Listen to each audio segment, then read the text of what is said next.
دنیا کے اے مسافر منزل تیری قبر ہے، منزل تیری قبر ہے، طے کر رہا ہے جو تو دو دن کا یہ سفر ہے، منزل تیری قبر ہے۔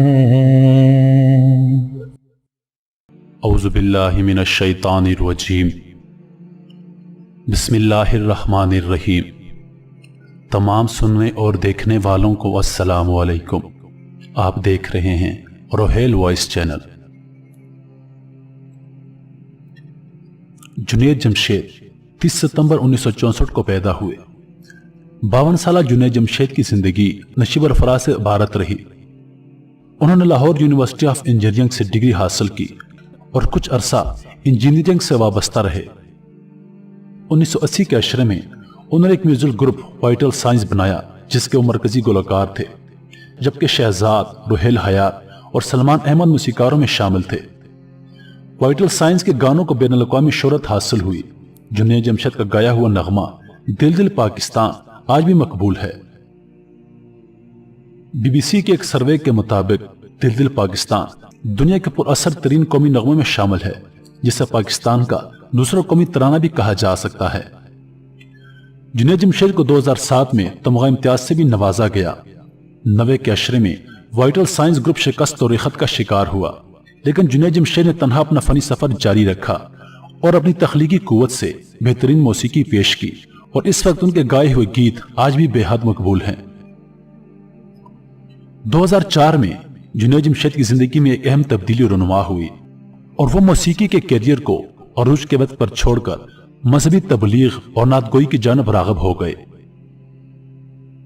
اس تبدیلی سے ان پر کئی مالی آزمائشیں بھی آئیں، لیکن جنید جمشید نے بڑی دلیری سے ان سب کا مقابلہ کیا۔ موسیقی چھوڑنے کے بعد جنید جمشید کو کن حالات کا سامنا کرنا پڑا اور وہ کیسے کامیاب ترین شخصیت بن گئے، یہ سب دیکھنے کے لیے ہمارے ساتھ رہیے۔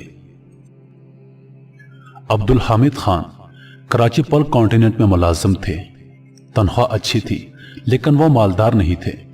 3 بچے تھے، ایک بیٹا اور 2 بیٹیاں۔ صاحبزادے کا نام سہیل خان تھا۔ سہیل خان نے 1984 میں بھی کام کیا اور یہ کراچی کی ایک گارمنٹس فیکٹری میں ملازم ہو گئے۔ وہ وہاں 3 سال تک کام کرتے رہے۔ سہیل خان نے نوکری کے دوران اپنا بزنس شروع کرنے کا فیصلہ کیا۔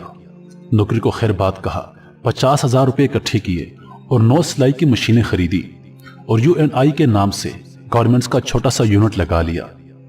اللہ تعالیٰ نے ان کا ہاتھ پکڑ لیا اور یہ کامیاب ہونے لگے۔ یورپ اور امریکہ کی گارمنٹس کمپنیاں اس وقت پاکستان سے ڈینم پینٹس بنواتی تھی۔ سہیل خان نے ڈینم پینٹس بنانی شروع کر دی اور یہ آہستہ آہستہ ملک کے بڑے بڑے ایکسپورٹرز میں شمار ہونے لگے۔ سہیل خان نے 1990 میں والد عبدالحامد خان اور خاندان کے دوسرے لوگوں کو بھی کاروبار میں شامل کر لیا۔ یہ ترقی کے زینے چڑھتے چلے گئے۔ سن 2000 میں تبلیغی جماعت میں شامل ہو گئے اور یہ مولانا طارق جمیل کے ساتھ چلے پر بھی جانے لگے۔ جنید جمشید بھی اس وقت تازہ مولانا کے حلقے میں شامل ہوئے تھے۔ وہ بھی چلے پر جاتے رہتے تھے۔ یہ دونوں تبلیغ کرنے کے اس دور میں ایک دوسرے کے دوست بن گئے۔ جنید جمشید نے اس زمانے میں اپنے نام سے گارمنٹس کا ایک برانڈ بنایا اور برانڈ کرتا کارون کے حوالے کر دیا۔ جنید جمشید ملک کا بڑا نام تھے، لیکن ان کا برانڈ مار کھا گیا۔ وہ مارکیٹ میں جگہ نہ بنا سکا۔ جنید جمشید مذہب کی طرف راغب ہو رہے تھے۔ وہ موسیقی کو چھوڑ کر اپنی باقی زندگی اللہ کے نام پہ وقف کرنا چاہتے تھے، مگر وہ روزگار کے خدشات کا شکار تھے۔ وہ گانا گانے کے علاوہ کچھ نہیں جانتے تھے۔ وہ سمجھتے تھے کہ جس دن میں نے گانا چھوڑ دیا میں اس دن سڑک پر آ جاؤں گا، اور ان کا یہ خدشہ غلط بھی نہیں تھا۔ جنید جمشید نے سن 2002 میں شعیب منصور کے ساتھ مل کر پیپسی کے لیے نیا البم بنانا تھا۔ پیپسی کے ساتھ کروڑوں روپے کا کانٹریکٹ ہو چکا تھا۔ وہ مختلف فارمز میں گانا گانے کے پیسے بھی وصول کر چکے تھے، مگر انہوں نے جو ہی داڑھی بڑھائی اور گانے گانے سے انکار کیا، ان کے سارے کانٹریکٹ منسوخ ہو گئے اور وہ ایک ہی رات میں عرش سے فرش پر آ گئے۔ بچے مہنگے اسکولوں میں پڑھتے تھے، وہ بچوں کو اسکول سے اٹھانے پر مجبور ہو گئے اور گھر کے اخراجات پورے کرنا بھی مشکل ہو گیا۔ جنید جمشید کے بقول کہ میرے پاس اس زمانے میں والدہ کی دوا کے لیے 100 روپے بھی نہیں تھے۔ ان برے حالات میں سہیل خان ان کے لیے غیبی مدد ثابت ہوئے۔ جنید جمشید نے ایک دن مشورے کے لیے ان سے رابطہ کیا۔ لنچ پر ملاقات طے ہو گئی۔ جنید جمشید چھوٹی سی لیبل مشین لگانا چاہتے تھے۔ ان کی خواہش تھی کہ وہ لیبل مشین لگائیں اور سہیل خان اپنے لیبلز کا ٹھیکہ انہیں دے دیں۔ سہیل خان نے بات سننے کے بعد جواب دیا کہ جنید بھائی، ہم 30 پیسے کے حساب سے لیبل خریدتے ہیں، یہ کام آپ کے شایع شان نہیں ہوگا، آپ کو 2-3 ہزار روپے کے آرڈرز کے لیے لوگوں کے دفتروں کے چکر لگانا پڑیں گے، آپ اس کے بجائے کوئی بڑا کام کریں۔ یہ بات جنید جمشید کے دل کو لگی۔ انہوں نے اپنے برانڈ پر توجہ دینے کا فیصلہ کر لیا، مگر ان کے پاس سرمایہ نہیں تھا، چنانچہ انہوں نے سہیل خان کو پارٹنرشپ کی پیشکش کر دی۔ سہیل خان مان گیا اور یوں جنید جمشید نے گارمنٹس کا کام شروع کر دیا۔ سہیل خان نے طارق روڈ، گلشن اقبال اور حیدری میں 3 دکانیں خریدیں۔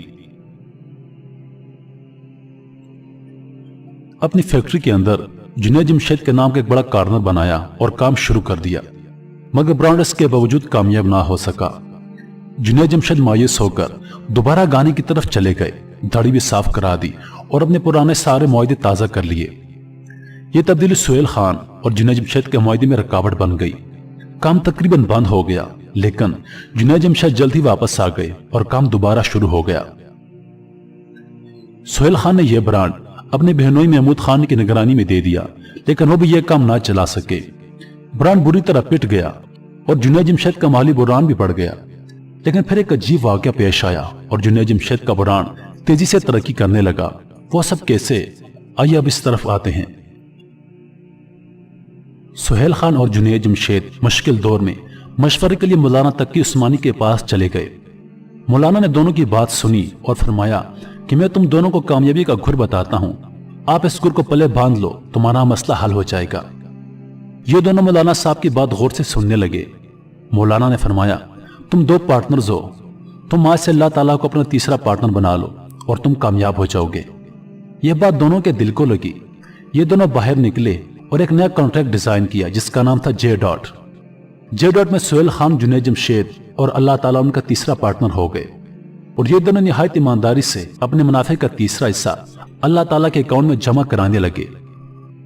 بس یہ اکاؤنٹ کھلنے اور تیسرے پارٹنرز کی شمولیت کی دیر تھی کہ ملبوسات کے نام برانڈ کو پہیے لگ گئے۔ یہ دیکھتے ہی دیکھتے ملک کے کامیاب ترین برانڈز میں شامل ہو گیا۔ یہ لوگ شروع میں اپنے منافع کا تیسرا حصہ اللہ تعالیٰ کو دیتے تھے، لیکن جب اللہ تعالیٰ کی پارٹنرشپ کا نتیجہ سامنے آنے لگا تو یہ لوگ اپنی سیل کا تیسرا حصہ اللہ تعالیٰ کے اکاؤنٹ میں جمع کرانے لگے۔ یہ لوگ اپنے آؤٹ لیٹ سے جو کماتے تھے اس کا تیسرا حصہ چپ چاپ اللہ تعالیٰ کے نام وقف کر دیتے تھے۔ اس نئے ارینجمنٹ نے ان پر برکتوں کے مزید دروازے کھول دیے۔ ان کی ترقی اور منافع دونوں کے پہیے تیز ہو گئے اور یہ تمام ملک کی برانڈز کو پیچھے چھوڑتے چلے گئے۔ جے ڈاٹس ملک کا سب سے بڑا برانڈ بن گیا۔ پاکستان میں اس وقت اس کی 65 شاخیں ہیں، ملک سے باہر 8 بڑے شو روم ہیں، جبکہ جے ڈاٹس نے عالمی سطح پر 10 فرنچائز بھی دے رکھی ہیں۔ اللہ تعالیٰ کے ساتھ پارٹنرشپ نے جنید جمشید اور سہیل خان دونوں کی زندگی بدل دی۔ جنید جمشید اس کاروبار میں 25% کے شیئر ہولڈر تھے۔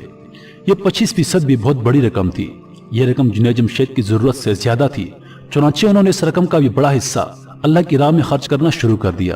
مساجد بنائیں، مدارس کو فنڈ دیا، بیواؤں اور یتیموں کو سپورٹ کیا، وہ طالب علموں کو وظیفے بھی دینے لگے۔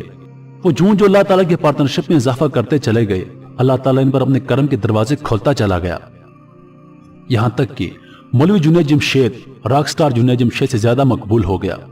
وہ گانا گاتے تھے تو وہ مشہور تھے، وہ اللہ تعالیٰ کے راستے پر چل پڑے تو وہ باعزت شخصیت بن گئے۔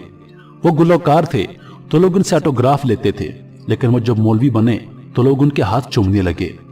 وہ سٹار تھے تو وہ پیسے کے پیچھے بھاگتے تھے، لیکن وہ اللہ والے ہوئے تو پیسہ ان کے تعاقب میں دوڑ پڑا۔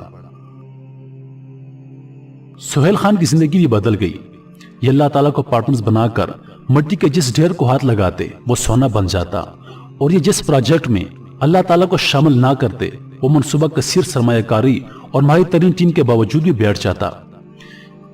یہ تجربہ حیران کن تھا، چنانچہ سہیل خان نے اپنے کاروبار میں اللہ تعالیٰ کو پارٹنر بنا لیا۔ اللہ تعالیٰ ان کے بعض بزنس میں دوسرا پارٹنر ہے، اور بعض میں تیسرا۔ ان کے تمام کاروبار دن رات دوڑنے لگے۔ پارٹنرشپ کا یہ فارمولا سہیل خان کی زندگی کا بڑا حصہ ہے۔ انہوں نے گھر میں چندے کا ایک باکس رکھا ہوا ہے۔ خاندان کا جو بھی فرد گھر سے باہر جاتا ہے وہ اس باکس میں کچھ نہ کچھ ضرور ڈالتا ہے، اور یہ باکس بعد ازاں ضرورت مندوں کی جھولی میں خالی کر دیا جاتا ہے۔ یہ باکس اب سہیل خان کے خاندان کا حصہ بن چکا ہے۔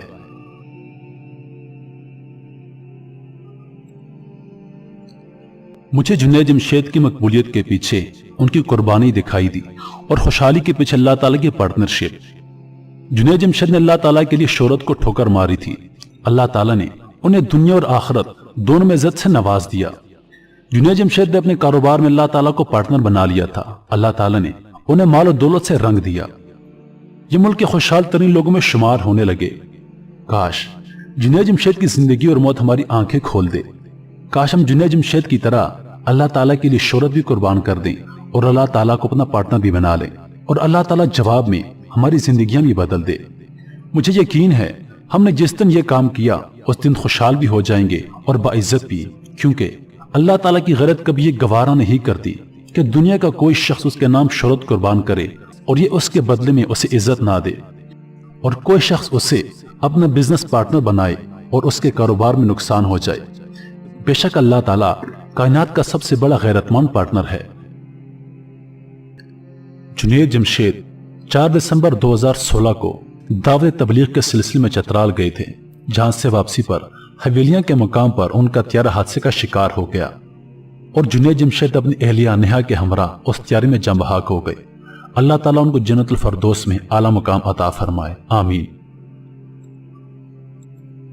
پیارے دوستو، مزید ویڈیوز دیکھنے کے لیے ہمارے چینل کو سبسکرائب کریں، اور دن کی تازہ ترین اپڈیٹس کے لیے چینل پر موجود گھنٹی کے بٹن کو دبائیں۔ اللہ تعالیٰ آپ سب کا حافظ ہونے کے بعد، والسلام۔